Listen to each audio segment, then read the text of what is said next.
You ever wake up one day and realize you don't even recognize yourself anymore? That's what happened to me. It was a regular Tuesday morning. I was standing in the kitchen, staring at my cup of coffee, and I had this empty feeling. My husband had already left for work. My youngest had just moved into her first apartment, and for the first time in over 2 decades, my house was silent. No one needed me to pack a lunch. No one was asking where their socks were. No one was calling out, "Mom, what's for dinner?" And I just stood there holding my coffee thinking, who am I now?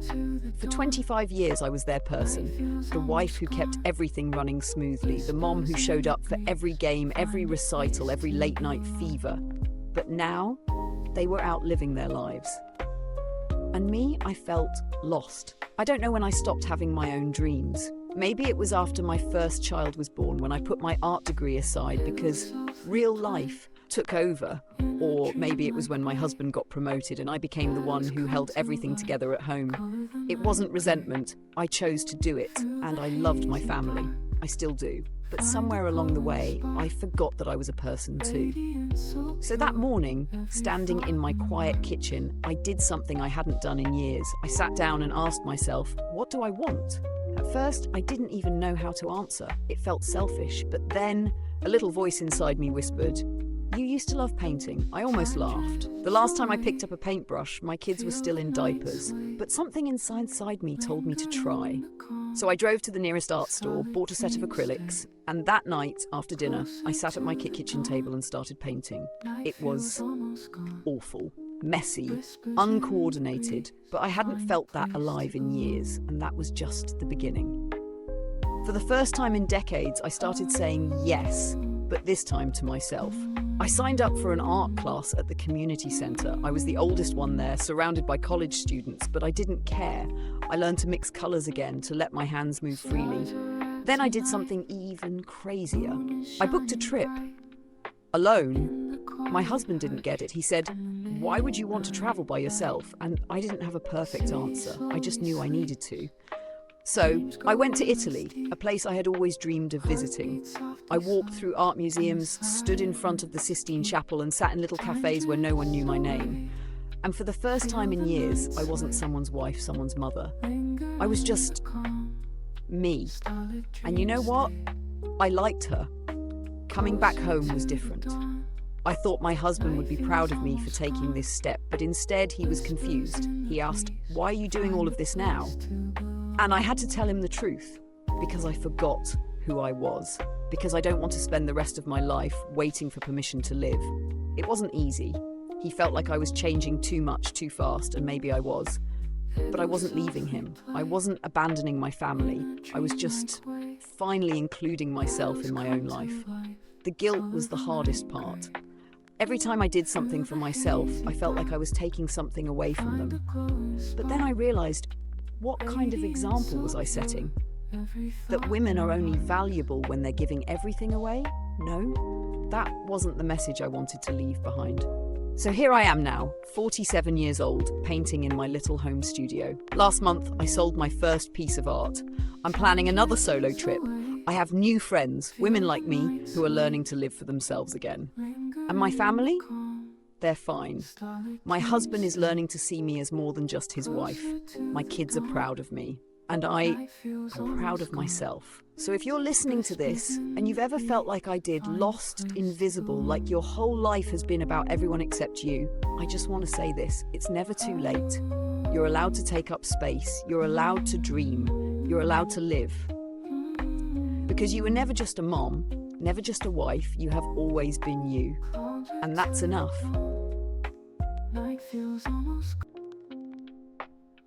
You ever have one of those moments where your whole world shifts in an instant? For me, it happened on a Wednesday morning. I walked into the office like I had every day for the past 30 years, coffee in one hand, phone in the other, already thinking about the emails I needed to respond to. And then, just like that, I was called into a meeting. A short, cold conversation, a handshake, a severance package. And by noon, I was out the door. 30 years. Gone. I sat in my car for a long time, just gripping the steering wheel, staring at the building that had been my second home for decades. I kept waiting to wake up from a bad dream. I had given them everything. Late nights, weekends, sacrifice vacations, missed birthdays, and in the end, I was just another name on a list. I felt disposable. I didn't tell anyone at first. My husband knew, of course, but I couldn't bring myself to say the words out loud to anyone else. What would I even say? Hey, guess what? After 30 years of loyalty, they threw me out like last week's leftovers. So I did what anyone in my position would do. I panicked. I spent hours refreshing job boards, rewriting my resume, convincing myself that I just needed to find something fast. But here's the thing. The world had changed. I was 55, competing with 25-year-olds who spoke in acronyms I didn't understand. Job interviews felt like a test I hadn't studied for. And worst of all, I started to believe that maybe I was too old, too outdated, that maybe my best years were behind me. One night after another round of rejection emails, my daughter sat down next to me and asked, "Mom, if you could do anything right now, what would it be?" And I laughed. Because seriously, who thinks about that at 55? That's the kind of question you ask a teenager, not someone with a mortgage and a fading 401k. But she looked at me and said, "You always told me that losing something makes room for something better. So what if this is your something better?" I didn't have an answer. But for the first time since losing my job, I stopped thinking about what I should do and started wondering about what I actually wanted to do. The first thing I did, I signed up for a pottery class. Not because I wanted to become an artist or start a business, just because I wanted to. And sitting there, hands covered in clay, creating something just for myself, I felt something I hadn't felt in years. Peace. So I kept going. I tried yoga. I picked up my old camera and started taking photos again. I travelled, not for work, not for anyone else, just for me. And somewhere along the way I realised something. For 30 years, my whole identity had been tied to my job. My worth was measured in performance reviews and promotions. And when that was taken away, I thought I was gone too. But I wasn't. I was still here. And for the first time in decades, I was living on my terms. You know what's funny? I spent years believing that security came from having a steady job, a title, a routine. But real security, real happiness, it comes from knowing that even if life knocks you flat on your back, you can still get up and rebuild, because you are not your job. You are not your title. You are not the years you gave to a company that barely remembers your name. You are so much more than that. I won't lie and say everything is perfect now. I still have moments of fear. Moments where I think, did I make a mistake? But then I look at my life, the one I'm creating for myself, and I know the answer. So if you're listening to this and you've ever felt like I did, lost, discarded, unsure of what comes next, I want you to hear this. Losing something doesn't mean your story is over. Sometimes it means you're finally free to write the next chapter. And trust me, it can be a beautiful one. There's a moment in life when everything just goes quiet. For me, it happened on a Tuesday. I was sitting at my kitchen table, sipping coffee, alone. My son had just moved out for college. My husband, well, he had left years ago. And for the first time in as long as I could remember, I had no one to take care of, no one to cook for, no one to schedule around, just me. And it hit me like a brick wall. I have no idea who I am outside of these roles I've played for everyone else. Wife, mother, employee, reliable friend, the one who always handled things. But now there was nothing left to handle. I should have felt free. Instead, I felt completely lost. Looking back, I don't even know when I stopped living for myself. Maybe it was when I got married and started prioritizing us over me. Or when the kids were little and everything revolved around them. Or maybe it happened so gradually that I didn't even notice. I loved my family, my job, my life, at least I thought I did, but somewhere along the way I became a supporting character in my own story. And now, with no one left to take care of, I had to ask myself, what do I actually want? I had no idea. The funny thing about starting over at 50 is that people don't really talk about it. They expect you to have it all figured out by now, but I didn't. So I started small. I made a list, things I used to love before life got in the way. Writing, music, traveling, the ocean. Simple things, really. But they were mine. So one day I did something terrifying. I booked a solo trip to the beach. Just me.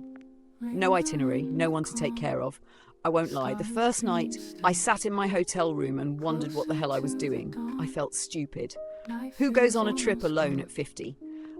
But then, something amazing happened. I woke up early, walked to the shore, and just listened. The waves, the wind, my own thoughts without the noise of responsibilities.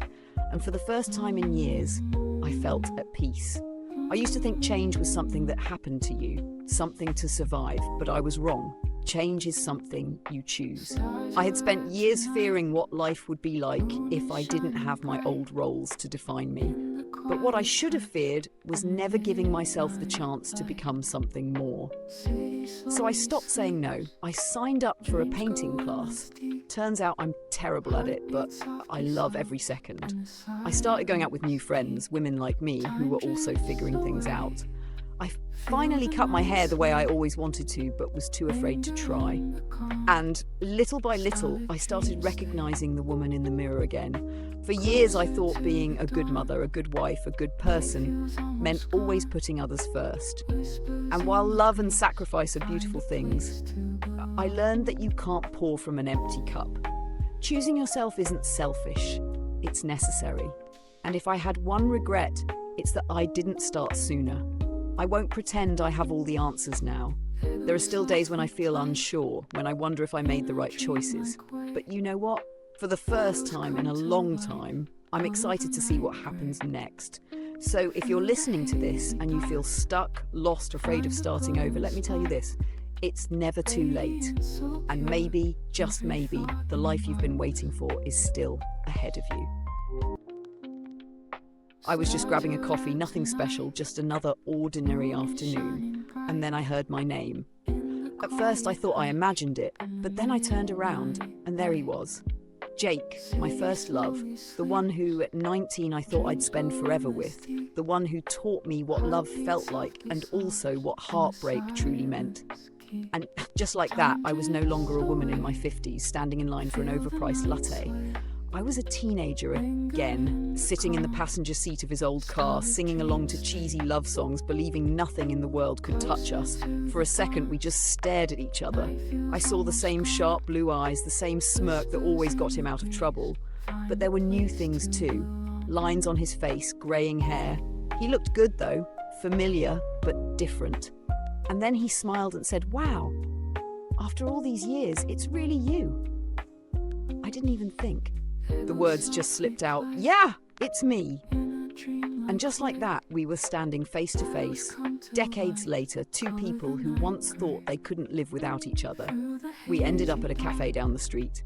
It felt surreal, sitting across from the person who once knew me better than anyone else. We talked, awkward at first, then easier. He told me about his life. I told him about mine. Marriage, kids, work, the things that had filled up the years since we'd last seen each other. But as we talked, I couldn't shake this weird feeling. It wasn't sadness, it wasn't regret. It was just a strange kind of nostalgia. Because part of me had always thought of him as Jake at 19. The boy who made me laugh until my stomach hurt. The boy who held my hand like he never wanted to let go. But the man sitting in front of me, he wasn't that boy anymore, and neither was I. At one point he laughed at something I said, and I caught myself staring, wondering, what if? What if we had never broken up? What if we had fought harder? What if we had figured it out? Would we have had a life together? Would we have been happy? But then, just as quickly as the thought came, so did the memory of why we ended. We were so young, we fought all the time. We loved each other deeply, but hurt each other just as much. We thought love alone would be enough, but it wasn't. It had to end. And for the first time in my life, I realised I didn't actually want to go back. I wasn't in love with Jake anymore. I was in love with the memory of him, the idea of him. And maybe that was okay. By the time we finished our coffee, the sun was starting to set. We stepped outside, standing there like we had all the time in the world. He smiled, and for a moment I saw it, that glimmer of the boy I once loved. But this time, I didn't feel heartbreak, or longing, or loss. I just felt grateful. Grateful that I had loved someone so deeply once, grateful that I had moved on, grateful that life had taken me exactly where I needed to go. We hugged, said goodbye, no promises to stay in touch, no what-ifs, no unfinished business, Just two people, once in love, now just a part of each other's past. And as I walked away, I knew this wasn't a tragic love story. It was just a love story. One that had its time, its place, and its own kind of happy ending. Radiant, so pure, every thought embarks.